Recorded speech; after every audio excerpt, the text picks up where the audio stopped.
Hi there, I'm Travis, and I'm going to make a video for you today about different screens that you would find on boats, or different equipment you may find on boats, and how different screens work. I'll apologize right up front. This is being shot on a GoPro. I am framing it up on a cell phone to my left here, so if things look a little choppy, that's the reason why.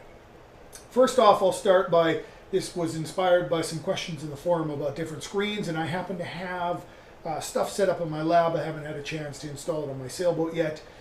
So it's here, and we get a great opportunity to test out and play with these screens. I think the first, or one of the things that's most people are interested in about these screens are how they work with salt spray, how they work with freshwater rain, how they work with sunscreen on your fingers. So we'll do those tests, but before we do that, I'd like to talk about the different types of screens and how they differ and why one screen may be more tolerant to another. And we'll start out with, we have some equipment here that's set up on my bench. We have a Vesper Watchmate, and this uses a resistive touchscreen. We have a Zeus 2, B&G Zeus 2 7-inch screen. This uses a capacitive touchscreen, and then right here at the front of the video is two Triton displays. These use a non-touch screen. They're just a bonded glass screen, and they're totally waterproof, but they're not really part of this video. I just thought they were in the screen. They're hooked up. So we'll go back to the other two screens back here, which is what most people would be interested in, the resistive and the capacitive. And we're going to start talking about the resistive. It's the older technology. It's been around for years. In the old days, you go back to the 80s, I think, maybe even farther than that, when resistive touchscreens were first invented. And how resistive touchscreens work, I created this very crude model so that you can understand. Resistive touchscreens in the most basic form. Now, I'd like to caveat this that I'm not an expert on screens. I don't work on them all the time, but I do understand how they work. And I've created a very crude model. And the way the resistive touchscreen works in its simplest form is behind where I'm sitting, or where I'm sitting, would be a LCD panel or any type of display, could be a CRT, displaying an image, and in front of that would lay a sheet of plastic, and on that sheet of plastic would be these spacers. Now, in real life, these would be super small, almost microscopic. I've made them this size just so that we can see an example of how they work. And then in front of this, so you'd have this plastic, you'd have the display, this plastic, these spacers, and then in front of that you would have another sheet of plastic that laid over top of this. And of course this would all be transparent. I apologize I didn't have any transparencies with me. But the way this would work is this would lay over top of the screen, and when you touched with your finger presses, this is a conductive sheet of material, and this is a resistive. So by pressing, a microcontroller or a tiny computer is able to sense where you touched on the screen with really good accuracy, millimeters or less. And that's how a resistive works. The problem with resistives is, because of the way they work, they can only sense a single touch at a time.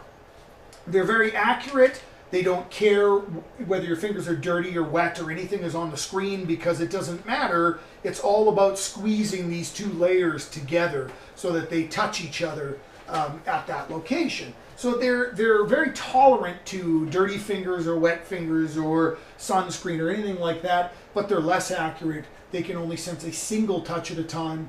I think there are newer ones that can sense multiple touch, but mostly they're abandoned technology.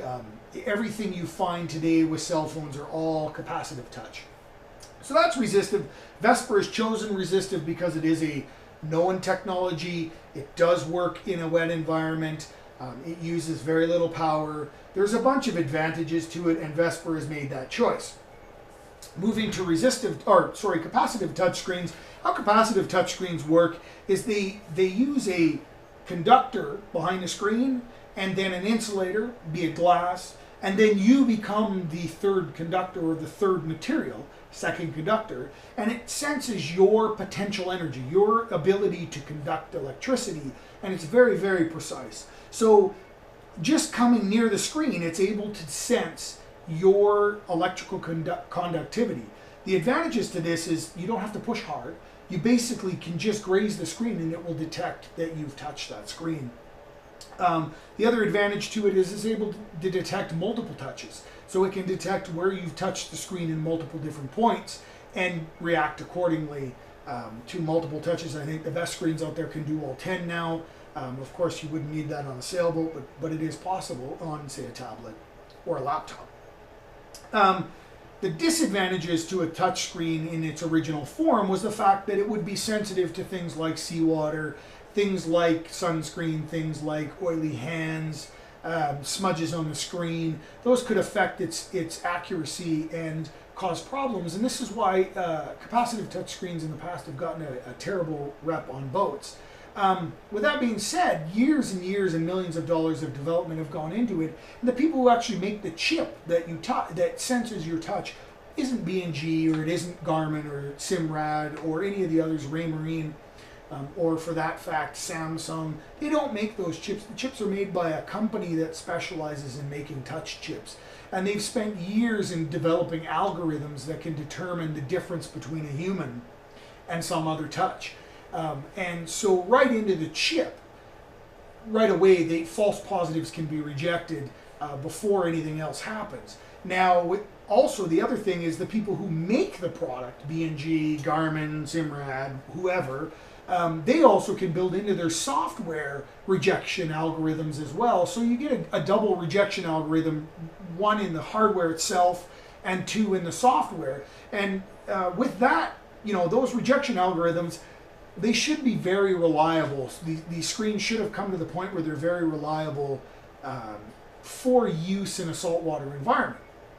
Now, with that being said, who knows? I mean, we don't know. I've never actually sprayed salt water on my screen. I chose B&G based on reviews and a bunch of research, looking at design documents and how they're made and whatnot, seeing the specs in them. That's how I chose B&G. I own a catamaran, so salt water won't be an issue for me, but fresh water will. I mean, it will be in a location where fresh water could be sprayed over it. So with that being said, the first thing we're going to do is we're going to run the tests on a resistive touchscreen. Now, I know the results are most likely going to be that they affect it in no way whatsoever. We'll spray water on it, we'll touch it with greasy fingers, sunscreen fingers, and I'm pretty sure it'll work just like it was designed to work, and there will be absolutely no issues. But until we actually test it, we won't know. So I have a few items here. This is fresh water, red. Blue is seawater, blue for the ocean. The other thing I have is a bottle of cheap sport sunscreen. We'll try that as well. We'll put it on our fingers and see if we touch the screen what happens. So I also have a towel to wipe off the excess. So I'm going to bring you over here so you can see the screen closely. And I apologize if it just got louder. We'll tilt this down a little bit. Get you in shot. Perfect. Okay, so the first thing we're going to do with the Vesper is we'll spray it with fresh water. And I'm just going to make sure we do have fresh water. So I'll spray it with fresh water. And I'll apologize. It's going to complain that it can't find, because Vesper does not take the NMEA 2000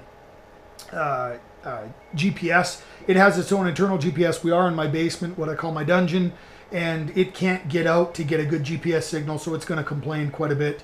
I'll also apologize for where you're going to see the boat in the other videos. We are in the middle of Alberta, Canada, which has nowhere water, not anywhere. But anyways, so now if we touch the screen, we'll touch this wheel over here, select some profiles. Things work exactly like they're supposed to. We touch up here in the corner to get our menu, get some settings. We can change the volume up and down as if absolutely nothing is wrong. I click OK. Now the volume's going to be louder. It's going to beep quite a bit. No issues. I'll spray a little more over here. No issues at all. I can scroll up and down. There's absolutely no problem. It's as if I never did anything to it. So we'll wipe that off, and it's going to go crazy because I'm pressing on it. But and we'll shrink that. Now we're going to take salt water. So I expect the exact same results. We'll spray it on there, a good heavy coating of salt water, and the exact same results. If we want to adjust the volume, and that water is really salty, so salty I can taste it by just spraying it. No issues again. We touch over here. Now, one thing I will say is I am touching very hard. This screen requires a very solid touch, including this wheel over here, which, you know, if you're used to a cell phone, if you just graze it, nothing's going to happen. So there I am grazing it. You know, you really do need to touch these. It's not, I'm not saying that's an issue. I'm just saying that's the way a resistive touchscreen works. So we'll wipe that off. You know, worked exactly the way we expected. No issues whatsoever. Now I'm going to put some sunscreen on my fingers. You know, I'll even get crazy. We'll just spread it all over the screen and rub that in. So I would say, you know, that's a worst case scenario. It's not going to get any worse than that. You know, again, I'll touch the volume adjust, and you can see that it works just as if, you know, I haven't done anything. Touch back over here, go back into settings, go back maybe anchor alarm, whatever. It all seems to work just the way it's supposed to. Of course, we're not seeing any targets. The Vesper is in receive only mode because it's in the middle of Alberta, and you know, other than getting a wheat tanker maybe running into it, nothing's going to happen. So spray a little more salt water on that, wash that back off so it doesn't gunk up my screen. So that was exactly what was expected with the Vesper device. Resistive touchscreens, it doesn't matter what anybody tells you. If something has a resistive touchscreen, the odds that it's going to continue to work no matter what you do to it, unless you physically damage the screen, which is an issue, and that is something we need to talk about, is these screens are made of plastic, and that's one of the downfalls of resistive touchscreen. They're very soft, and they're quite easy to damage. If you dropped a screwdriver against it, it would absolutely damage this layer, and most likely the screen would stop working after that. Capacitive touchscreens, on the other hand, are glass in the front, and you could drop a screwdriver. It may scratch the screen, but the odds that the screen will continue to work are very high after that occurs. So one advantage to a capacitive over resistive is that. Of course, resistive seems to work no matter what you do to it. Now, if we move over to the capacitive touchscreen, slide you over here, make sure everything's in focus here. So this is the B&G screen. I don't know if you can get, you know, what's actually on the screen. In my mock-up, it's just all white. But anyways, so the first thing we're going to do, I'll just wipe that off because I noticed there is this water I sprayed it on a little earlier is quite salty, and it does have issues. So we'll clear the cursor, go back to where I am, and if we zoom out here, so that, as you can see, when we go back over here to the Vesper, there is no pinch zoom on a Vesper because it cannot sense multiple. If we wait here long enough where it actually gets some sort of a GPS connection, you'll notice that there's a zoom in, zoom out buttons at the bottom, and that's how you zoom a resistive touchscreen right down here, because it doesn't have the ability for multi-pinch. And we go back over here to the capacitive, and it does absolutely have that ability to do a multi-pinch in and out, and that's one of the advantages. So with that being said, our first test is going to be fresh water. Make sure I got fresh water. Yep, red was fresh. And we're going to spray some fresh water on it as if it was a heavy rain. Oh, it's raining all crazy. Oop, don't want to get my cell phone, but yep, it's raining all crazy. I would say that's pretty wet. It's dripping on my foot. So that's a pretty wet screen. Let's see what happens. Now, first thing, let's just clear the cursor. I want to go into the menu. That seems to be working quite well. Let's go into the chart options. Let's go back.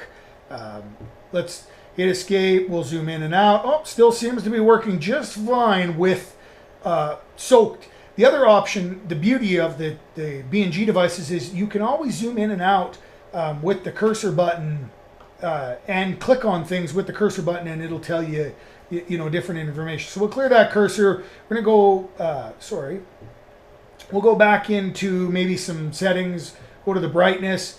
and we'll, I'll give it a little more water here. And we'll, it's still working as if it should. We can go into settings and, I can scroll just like I should, go into the wireless settings. Everything seems to work as if I have done nothing to this screen. So that's a great advantage. B&G has obviously done their homework. They've obviously made a great screen. This is not, I want to be very clear that this is not every screen. There may be screens out there that aren't as robust as this one. Now, I'm going to put this into standby mode. Oh, sorry, I don't have an autopilot, so that ain't going to work. Yeah. Clear cursor, go away.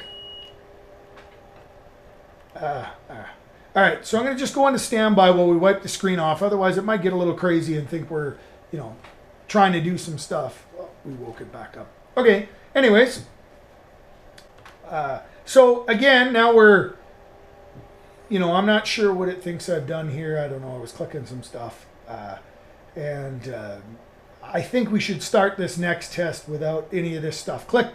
So I'm going to put you guys on hold, and I'm going to reboot this screen just to make sure that it's cleared for the next test of seawater. Okay, so we're back. The screen has detected it's rebooted and it's detected the GPS that happens to be outside my window. So if we look, just for anybody who wants to know, up in the basement window, there's a NMEA 2000 cable running outside. There's a GPS antenna out there. So it's detected where we are. We're, yes, in Edmonton, Alberta, Canada. And so we're back. So now the next test is to spray it with salt water, and the blue bottle here being salt water. I'll just test it. Yep, that's salt water. So we'll spray some of that on there, and as if, oh yeah, that's a pretty big wave to come over the side and wet down the screen. And oh, sorry, bumping the thing. So now let's just say we want to play around with brightness. Is that still going to work?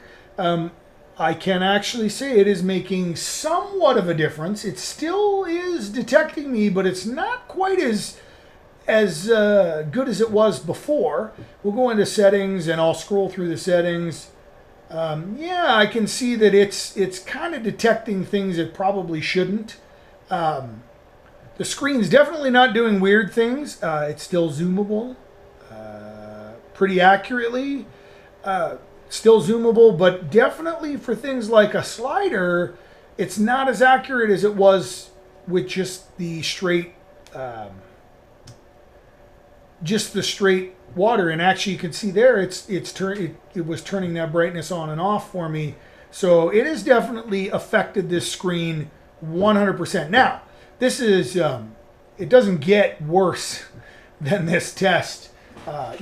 With salt water on the screen. I mean, that's pretty, and this is really, really salty water.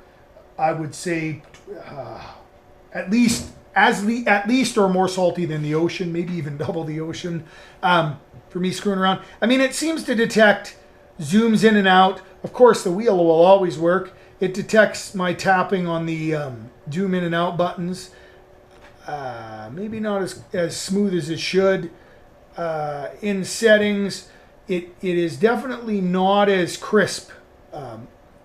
It's not unusable, but it's not as crisp as it should be. So that could be an absolute issue. Now, what it's not doing though is dropping waypoints or doing anything weird that could endanger my boat or endanger a boat. It seems to know, even with me clicking or punching on it, it seems to not do anything weird in that sense, although that's definitely weird there. So, zooming in and out, now that we've put a bunch more water on it, it doesn't like to do that. So it appears that salt water can certainly be an issue with this screen. And that's good to know. It's good for me to know. It's good for everybody to know that, hey, salt water can be a problem on these screens. Now, like I said, this is pretty salty. So let's do something. Let's spray, this is the fresh water. Let's give it 2 squirts of fresh water to see if it dilutes the salt water enough and makes the screen operate like it should. Go back to brightness. And not quite back where it should be. Pretty good. Let's go back into settings and just see how settings are working. So nope, still got some issues. Let's 2 more squirts of fresh water and let's see what it does. Oops. Ah.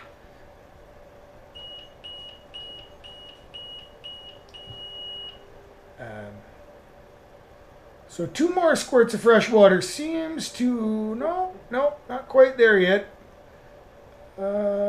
Brightness. Nope, slider's still not functioning as it should. All right, so that was 3 more.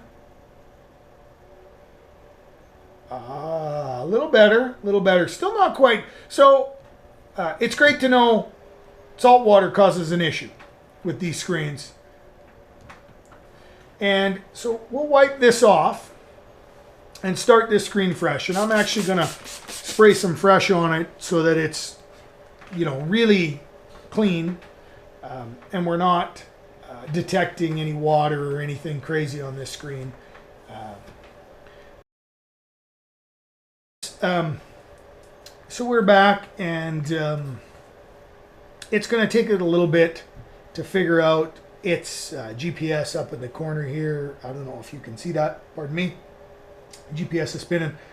I think the final test with this is to use sunscreen. Now, I'm not going to go as crazy as I did with the resistive screen. I know that resistive screens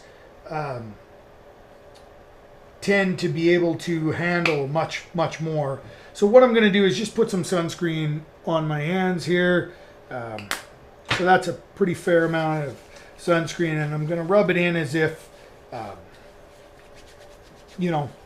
if I was rubbing it in and, I need to check something on the chart plot. I haven't quite got it all rubbed in. That's still pretty greasy on my hands. So we'll touch the screen, touch brightness, and see what happens here. And yeah, that's still working mostly the way it should. It's detecting, no, it was chopping up there because it was still detecting the GPS. And yeah, no, it seems to be a little bit better, not quite what it was when it was all clean, but definitely 100% usable. It's not dropping anything weird, but see, my zooms aren't working. Might be thinking still. Yeah, because now my zooms seem to be working just fine once it's got thinking. And let's try the brightness one more time. Yeah, but it's definitely, I can't just drag my finger anymore. It seems like it needs a second to realize what it is I'm doing. So yeah, that seems to be working. Now let's give this screen just like we did with the Vesper, which somehow powered itself back on. Let me just quickly shut that off. It might have been when I cleaned it. Power off. Okay, so let's give this screen a worst case scenario and say that, I spilt some sunscreen on it, and you've seen the screen jumped when I did that. So we'll just, and again, now we got some bad things happening here.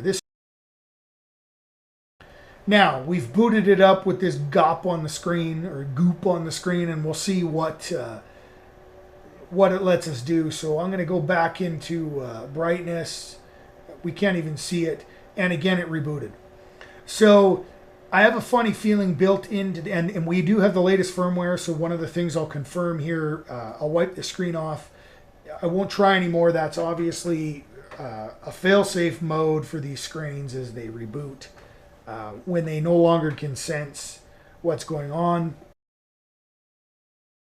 We're back in Edmonton. Yep, I'm not quite in Edmonton. I'm out in the country. So what I want to do is show you to make sure that everybody understands. I did actually update to the latest firmware, so this isn't, wasn't something that was strange about. So there is the standard about screen. We'll just make it go back.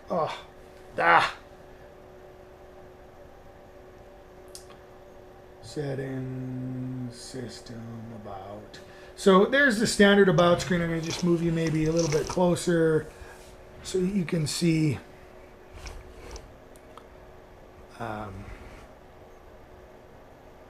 all the different versions that are there. Back it up so you can't see the bottom of the screen. So it is the latest version that I was able to find on B&G's website. So obviously it has a failsafe. When too many things touch the screen at once, it goes into a failsafe mode and reboots. I'm not sure if I'm okay with that, or I need to think about that a little more.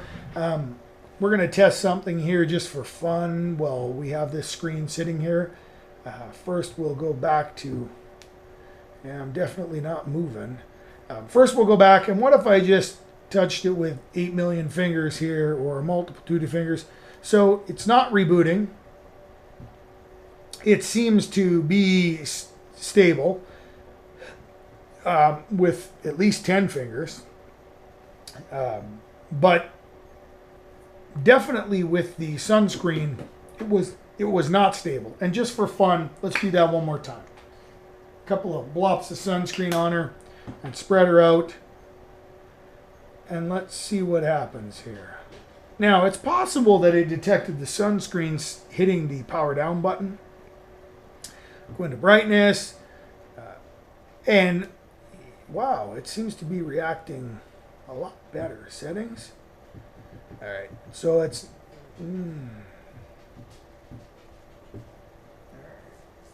yeah. So you can see maybe underneath it is doing some weird things. So yeah, don't spill a pile of sunscreen on your screen. I'm just going to see if I can get it to power off here. Yeah, there we go. All right, so we're back. This video is getting really long. I don't want it to get much longer because people won't watch it. But the final thing I want to do, again, I want to be mean to it. I want to say yes. I want to put a little more sunscreen on my hands, you know. And this time, I need to make a change, right?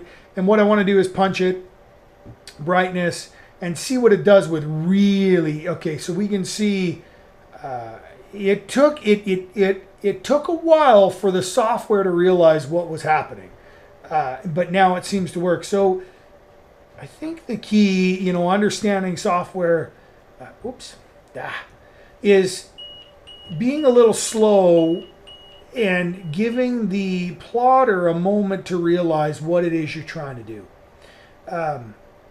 And its software will compensate for what it is that you're doing. So you can see here, I don't have an autopilot, but you can see here that it seems to have compensated for my greasy hands, and now is able to zoom in and out. We'll zoom out here. Zooming out with your fingers sucks because it takes a long time. But so it seems that there's a good lesson for me is, number one, don't dump 8 pounds of sunscreen on your chart plotter. You won't have a good time. Number two is it takes a moment, if you have greasy fingers, for the chart plotter to adjust to what's going on. Number three, we don't know if we've seen a glitch earlier with the reboot, or the simple fact that it detected the sunscreen hitting the power down button and it just powered down. Anyways, I'm going to leave that video, or this video, where it is. Wipe my hands off because I don't need sunscreen at night in Alberta. And yeah, I welcome it. I hope this was beneficial to everybody. I hope everybody understands a little bit more about display technologies and how they work and what works for where. And I'm sure this may lead some people to look for resistive touch screens as opposed to capacitive. But really, I think as long as you're careful and you know where your screen is and you know that it's not going to be covered in sunscreen, you'll probably be okay, because it did operate all right with salt water. Anyways, thanks, and if you have any questions, be sure to put comments down below. Thanks.